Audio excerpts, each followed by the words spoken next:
day and welcome to another episode of the Brew Quest. Today's episode, I'm going to be drinking another German-style beer. Last week I did the Helles by Enegren, called the lightest one, and this week I'm going to be drinking a German-style Kölsch by Bottle Logic called Cantrip Kölsch. Now, a Kölsch is listed under hybrid beers because they use both ale and lager techniques. In this case, they're using an ale yeast and they're using lagering fermentation, which means that this is going to be fermented at a lower temperature. I believe ales are fermented at higher temperatures and lagers are fermented at lower temperatures. The exact temperatures, I'm not too sure. But let's get into the history of the Kölsch real quick by the BJCP. So history. Cologne, Germany has a top fermenting brewing tradition since the Middle Ages, but developed the beer now known as Kölsch in the late 1800s to combat encroaching bottom fermented pale lagers. Kölsch is an appellation protected by the Kölsch Convention 1986 and is restricted to the 20 or so breweries in and around Cologne. The convention simply defines the beer as a light, highly attenuated, hop-accentuated, clear, top-fermenting Voll beer, which I believe just means full beer. So that's pretty interesting. The reason why this is called a German-style Kölsch, or German-style ale, and not a Kölsch is because I believe to use the term Kölsch, it has to come from Cologne, Germany. In the same way, champagne has to come from the Champagne region in France. Well, anyway, this beer by Bottle Logic called Cantrip Kölsch has a really interesting can art.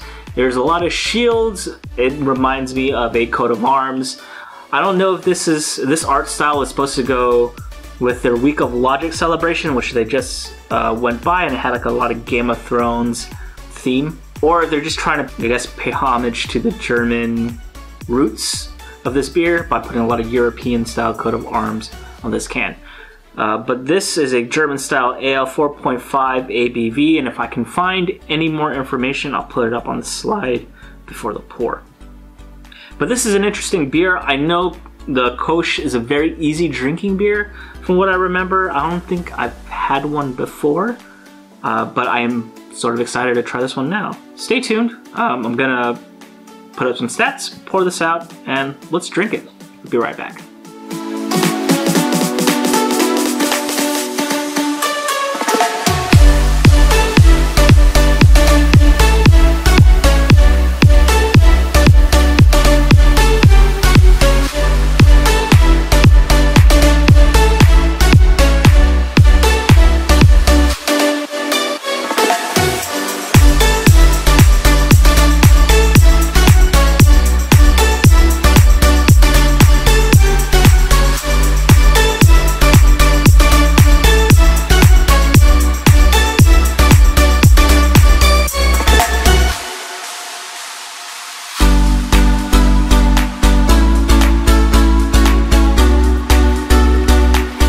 We're back.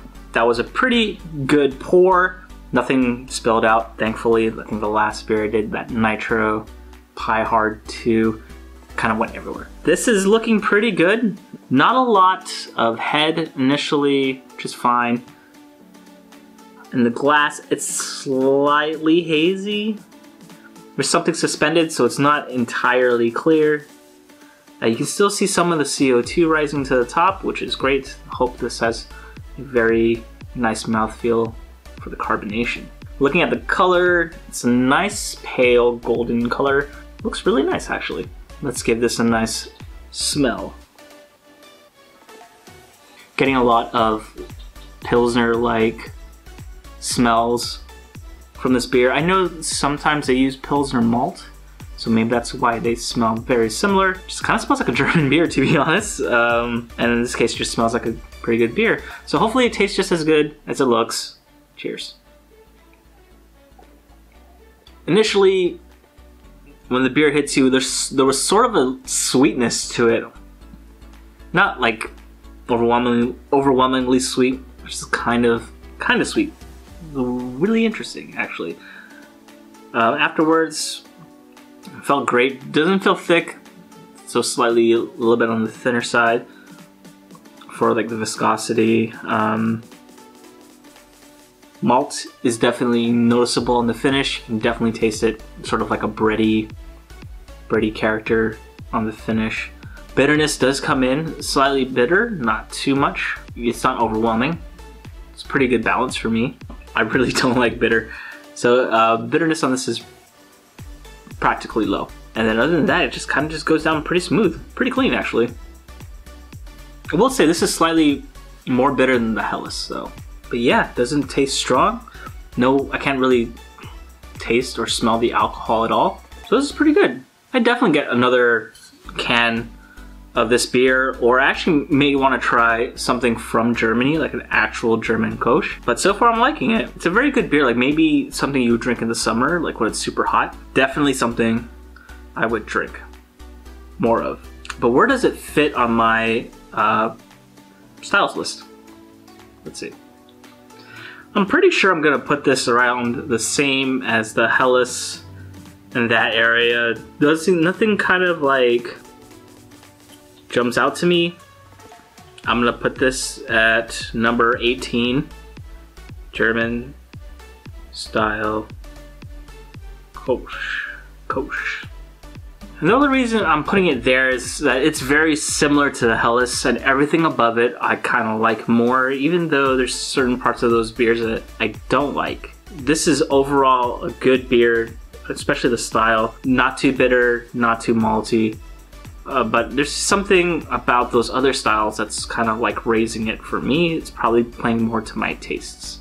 That's it. It's still a good beer though. It's still a good style. I definitely want to try something from Germany though, just to compare. But I wouldn't mind drinking another one. Thanks for watching. If you like this video, please leave a like down below. Subscribe if you haven't, and I'll see you in the next one. Cheers. That's a good German style beer.